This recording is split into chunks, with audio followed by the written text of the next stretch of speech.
পশ্চিমবঙ্গ মালদা থেকে বলছি। আমি যে মেয়েটিকে বিয়ে করে নিয়ে এসেছি সে মেয়েটির বিয়ে হয়েছিল। বিয়ের 6 মাস পর স্বামী মারা যান, তারপর বাচ্চা প্রসব হয়। আমি যখন বিয়ে করে নিয়ে আসি তখন বাচ্চার বয়স 3 বছর।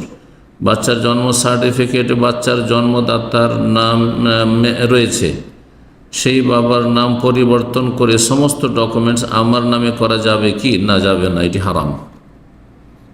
নবী সাল্লাল্লাহু আলাইহি ওয়াসাল্লাম কঠোরভাবে নিষেধ করেছেন এবং কঠোর শাস্তির কথা বলেছেন।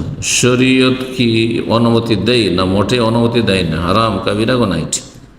একটু জানাবেন, জানার উপকৃত হবে। এই মর্মে হাদিস শোনায় বুখারী মুসলিমে। নবী সাল্লাল্লাহু আলাইহি ওয়াসাল্লাম বলছেন, মানিদ্দা ইলা গায়রি আবিহি, কেউ যদি নিজেকে সম্পৃক্ত করে নিজের বাবা ছাড়া অন্যের সাথে, অথবা অন্যের ছেলেকে নিজের সাথে সম্পৃক্ত করে যে এটা আমার ছেলে, এটা আমার মেয়ে, অথচ তার নয়, তার স্ত্রী তার আগের স্বামীর, ফল জান্নাত আলী হারাম, তার জান্নাত হারাম, জান্নাত আপনার জন্য হারাম হয়ে যাবে।